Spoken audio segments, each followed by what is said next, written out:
Assalamualaikum warahmatullahi wabarakatuh. Perkenalkan, nama saya Risma Ajijah, NPM 20 110 187 dari kelas 5B Reguler Pagi Banjarbaru. Di sini saya akan menjelaskan tentang analisis leksikal. Pada tahapan-tahapan kompilasi, analisis leksikal merupakan proses pertama yang dilakukan oleh proses kompilasi. Analisis leksikal merupakan antarmuka antara kode program bersumber atau source program dan analisis sintaks, di mana pengertian dari analisis leksikal merupakan sebuah proses yang mendahului parsing di dalam sebuah rangkaian karakter. Berarti outputnya itu harus mudah dibaca oleh parsing. Scanner akan melakukan pemeriksaan karakter per karakter pada teks masukan, di mana dia akan memecahkan sumber program menjadi bagian-bagian yang disebut sebagai token. Token adalah level entitas yang paling rendah dalam diagram konteks. Proses parsing akan lebih mudah dilakukan bila inputnya berbentuk token. Jadi, seperti yang saya sebutkan sebelumnya, output pada proses analisis leksikal itu harus memudahkan dalam proses selanjutnya. Model dasar dalam membentuk suatu analisis leksikal adalah Finite Stage Automate atau FSA. FSA itu dapat digunakan dengan mudah untuk mengenali konstruksi bahasa yang digambarkan dengan bahasa reguler. Jenis-jenis token itu ada 5. Yang pertama identifier, contohnya seperti variable dan function name. Terus yang kedua itu ada keyword atau kata kunci dari sebuah program.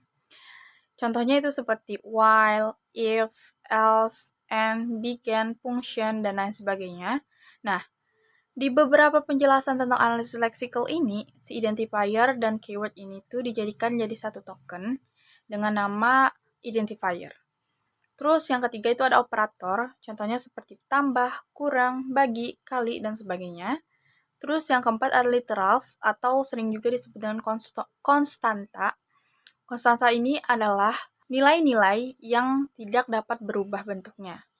Terus yang terakhir adalah punctuation atau sering juga disebut dengan delimiter.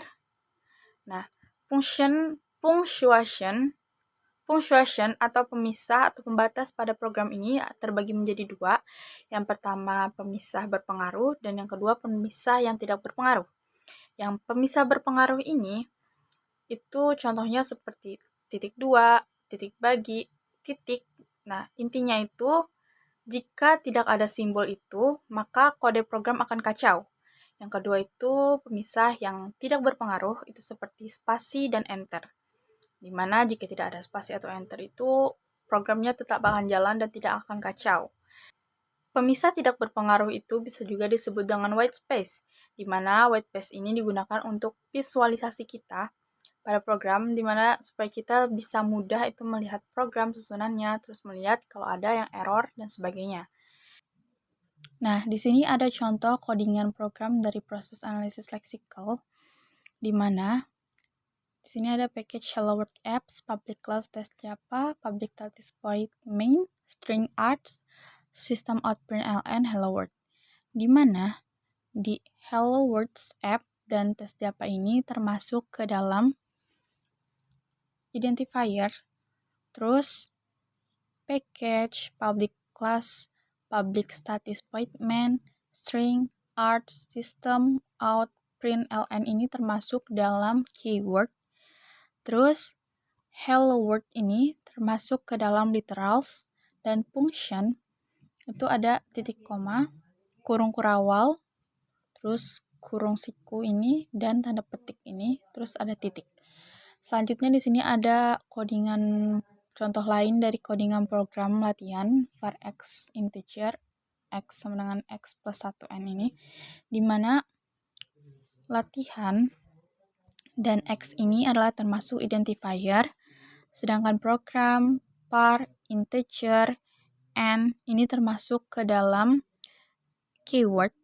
Terus ada di sini titik 2, titik sama dengan, dan tambah ini termasuk ke dalam operator, dan 1 ini termasuk ke dalam literals, Dan fungsinya di sini ada titik koma, spasi, enter, sama aja di sini juga ya. Ini spasi dan enter di sini.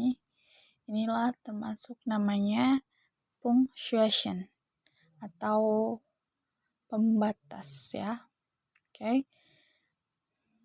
Nah, jadi salah satu contoh untuk melakukan analisis leksikal itu adalah di mana kita akan men-scan karakter per karakter dan kita ubah ke dalam bentuk token. Fungsi scanner itu yang pertama ada melakukan pembacaan kode sumber dengan merunut karakter demi karakter. Yang kedua itu mengenali besaran leksikal. Yang ketiga mentransformasi menjadi sebuah token dan menentukan jenis tokennya. Yang keempat mengirim data. Yang kelima membuang blank dan komentar dalam program. Jadi saat proses kompilasi, spasi dan enter ini tidak kita lanjutkan ke dalam proses parsing. Jadi spasi dan enter ini dimasukkan ke dalam white space dan kita hilangkan. Terus yang keenam itu adalah menangani kesalahan. Yang ketujuh itu yang terakhir adalah beberapa scanner memasukkan simbol ke dalam tabel simbol. Oke, di sini ada jalannya analisis leksikal. Yang pertama dari sebuah source program, nih dia akan masuk ke dalam lexical analyzer. Nah, kemudian dia akan diubah menjadi token dan dimasukkan ke dalam syntax analyzer. Nah, jika belum semua karakter terscanner, dia akan mengembalikan lagi ke dalam lexical analyzer. Jika semua karakternya sudah terscan, maka si sistem analyzer ini akan mengirimkan ke parser tree. Nah, itu dia penjelasan saya tentang analisis leksikal. Mohon maaf jika ada kekurangan dalam penyampaian materi saya. Wassalamualaikum warahmatullahi wabarakatuh.